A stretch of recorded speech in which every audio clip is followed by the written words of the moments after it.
Dr. Jackson, Board of Trustees, thank you so very, very much for this great honor and privilege. I am honored to become a Wildcat. And it's a real honor and privilege to be with you as we celebrate the Bethune-Cookman University class of 2017. Congratulations to all of you. In addition to the graduates, there are so many people deserving of special recognition today. Parents, I'd like to ask all the moms who are here celebrating their graduates to stand right now and be recognized. Moms, please stand up.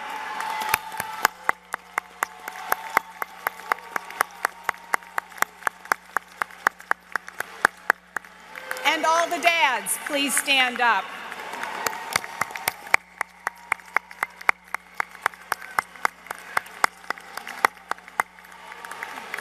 Grandparents, family members, friends of graduates, thank you for your effort in getting them to this point. First Lady Florence Jackson, Chairman Petrock, members of the board, Provost Walrund, and members of the administrative staff and faculty, and the entire Bethune-Cookman community, thank you for the important role you play in making today possible for all these students. Mayor Henry, thank you for those encouraging words, and you and the other state and local officials for being here today. I'm grateful for the opportunity to speak with you, and particularly with those who have disagreed with the invitation for me to be here. One of the hallmarks of higher education and of democracy is the ability to converse with and learn from those with whom we disagree.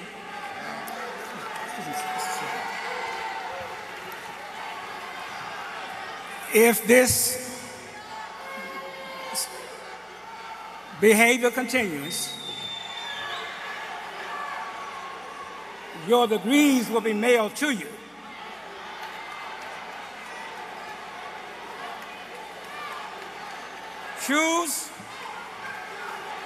Choose which way you want to go.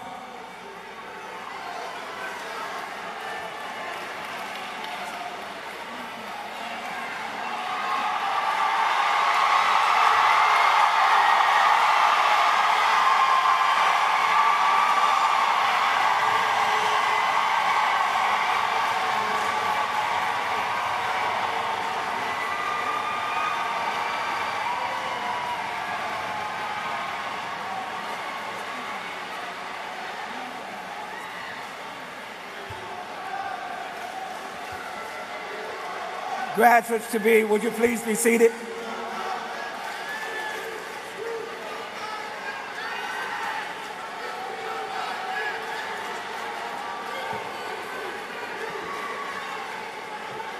Graduates, would you please be seated?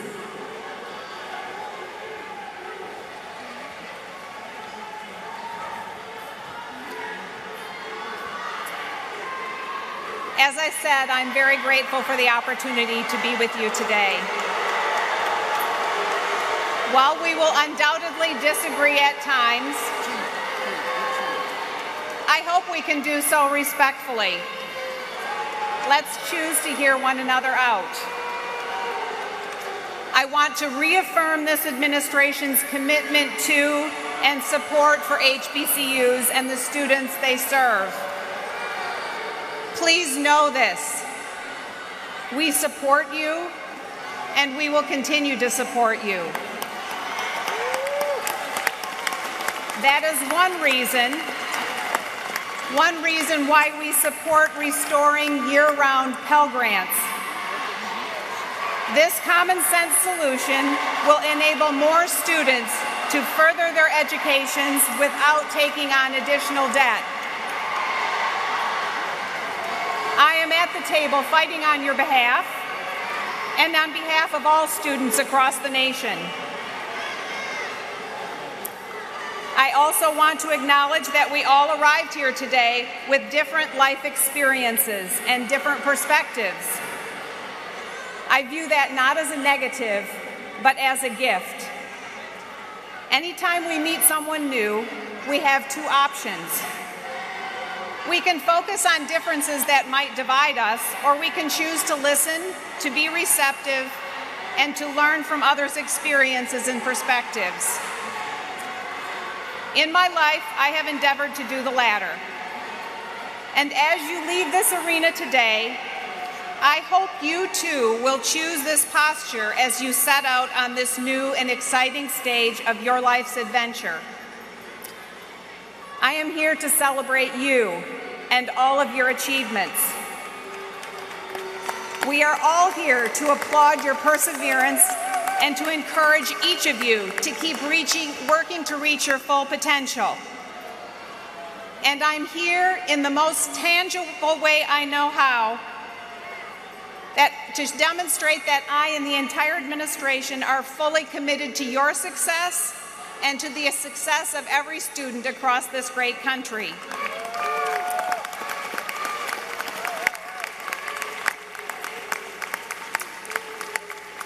That commitment to success is one I know I share with your president, Dr. Edison Jackson. Dr. Jackson has long focused on creating opportunities for students and is an authentic advocate for lifelong learning. Each of you who has had the occasion to interact with or work alongside Dr. Jackson knows he has a profound, deep-seated belief and faith and an abiding belief in the transformational power of character, moral courage, and purpose.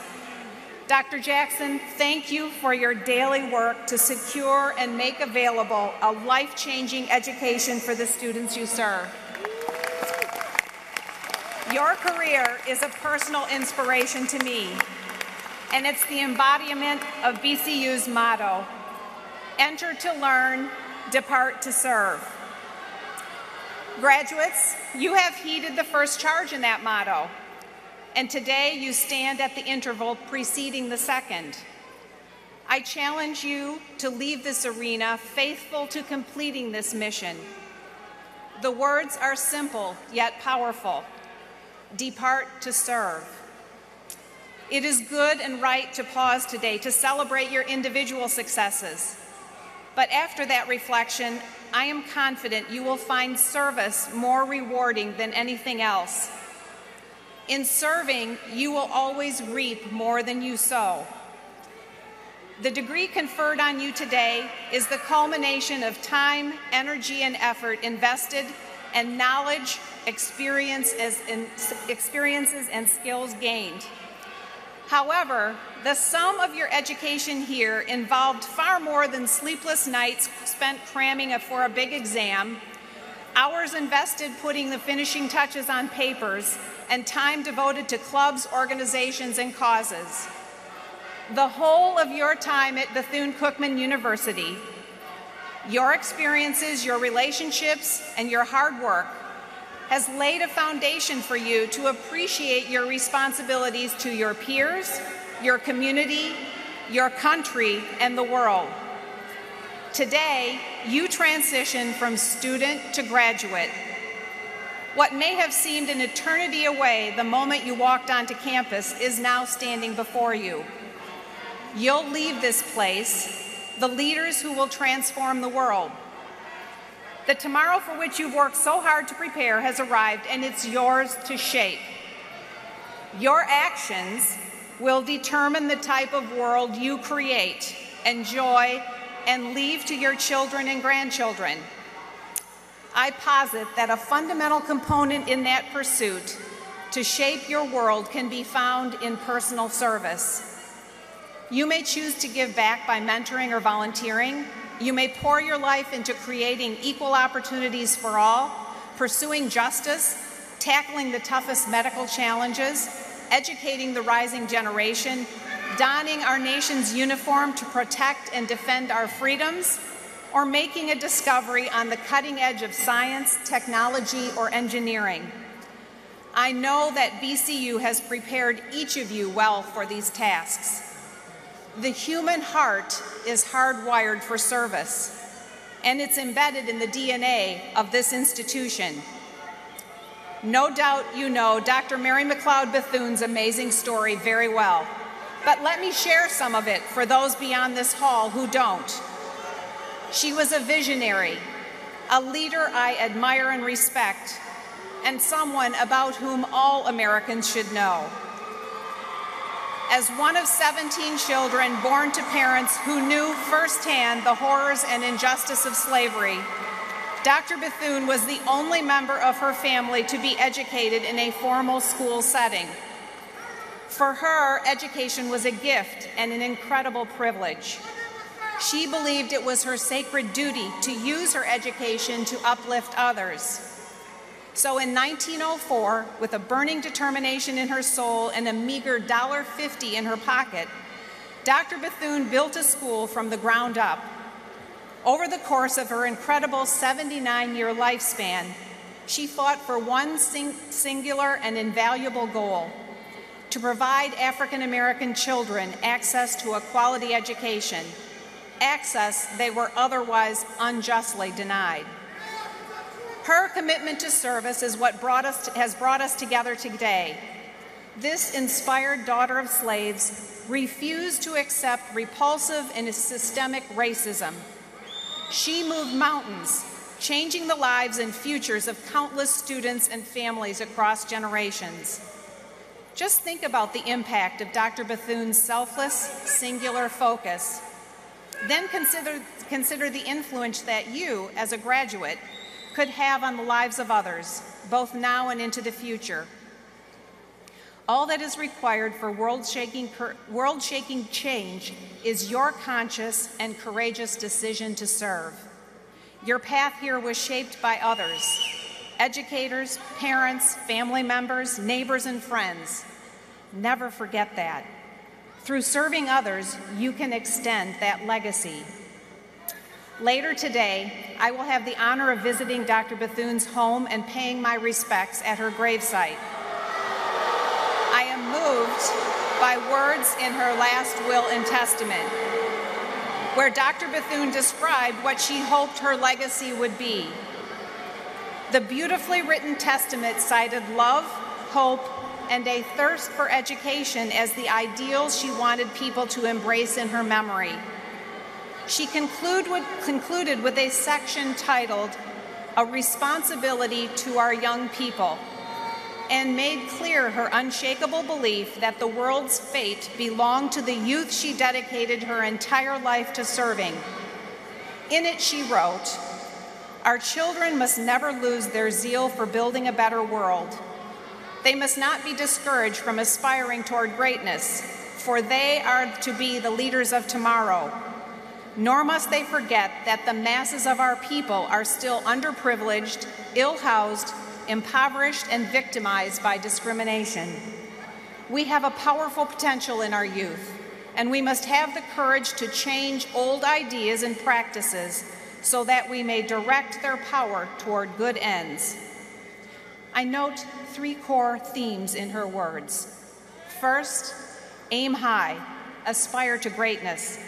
Dr. Bethune believed without wavering that your potential is limitless.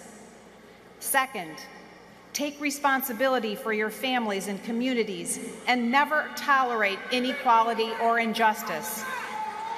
Third, proceed with courage to change old ideas that hold others back. These are charges and encouragements I echo to each of you today. Dr. Bethune believes students, you, had an unlimited potential to affect positive change, and with good reason. She'd done it herself. As you leave, each of you will be called to embody courage in different ways and to rise to different challenges. The way you answer those calls will determine not just the future of you and your homes, but of your communities, this great nation, and your world. Your university serves as a reminder that every student, without exception, deserves a high-quality education. Some of you graduates are the first in your families to earn a college degree. and some of you have overcome incredible personal hardships to reach this day.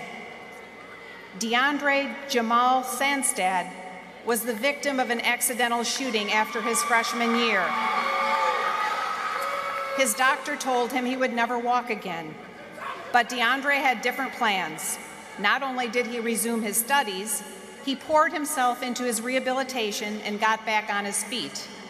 Today, DeAndre stands tall among you as a candidate to receive his degree, and he is already taking the next steps to pursue an MBA.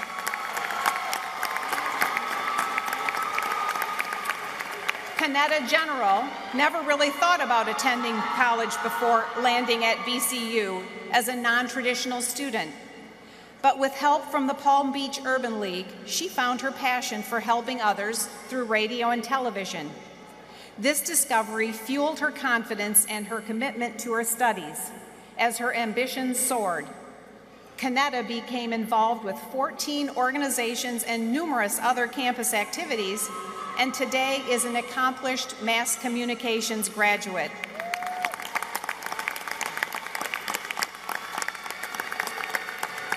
Jaleel Yuzal Witt is graduating today with a Bachelor of Arts in Liberal Studies with a concentration in marketing. Jaleel was born to a single mother who struggled with drug addiction. At a very young age, he entered the foster care system where he was subjected to a never-ending cycle of neglect and abuse. Despite the extraordinary challenges he faced throughout his upbringing, he excelled at his studies at BCU and went on to become Mr. BCU, Mr. Sophomore, and he even developed a motivational program called From Blocks to Books, dedicated to inspiring and empowering young people. Jaleel writes and performs music as well. After graduation, he plans to relocate to Atlanta to pursue his dream of starting a record label. Each of these students' stories is one of courage. These stories speak to how BCU rises to meet the unique needs of every student it serves. We should aspire to make all of America's educational institutions mirror that model, a singular focus on the individual needs of students. Our nation has made remarkable progress since Dr. Bethune founded this university, but addressing inequities in our education system remains a very real challenge.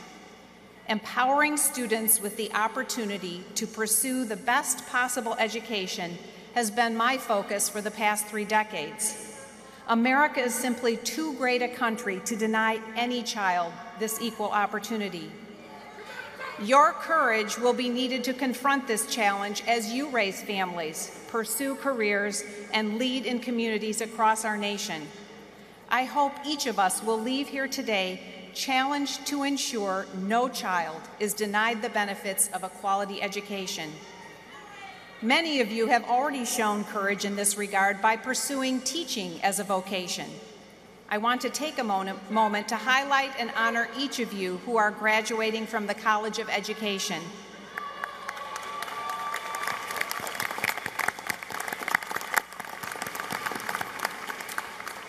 Not coincidentally, this is National Teacher Appreciation Week. I hope each of you will take a moment to reach out and thank a teacher who was impactful in your life. Many of them no doubt here with us today. I expect many of you are here in part because somewhere along the line, a teacher went out of his or her way to make sure you succeeded. Please join me now in personally thanking and applauding each of you who have served, serve, or will serve as an educator.